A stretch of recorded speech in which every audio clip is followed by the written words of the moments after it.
হাঁটতে এসেছি, মর্নিং ওয়াকটা করতে এসেছি এই মাঠে। এখন সবুজ মাঠ, চারিদিকে ধান রোয়া হয়ে গেছে, সব রোয়া হয়ে গেছে, মাঠ জলে ভর্তি।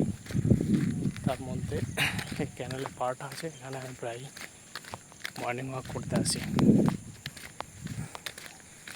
ক্যানেলে পার্টটা সবুজ, চারিদিকে সতেজ বাতাস।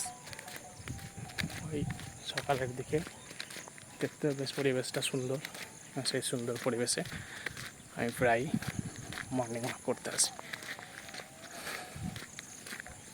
দেখুন এই সুন্দর সবুজ ক্ষেত, চারিদিকে ক্যানেলে পারে পারে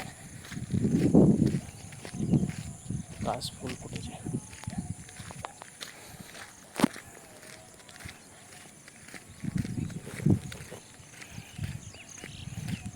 সাথে সাথে আপনারা এই ইউটিউব চ্যানেলটাকে ফলো, সাবস্ক্রাইব করে রাখবেন।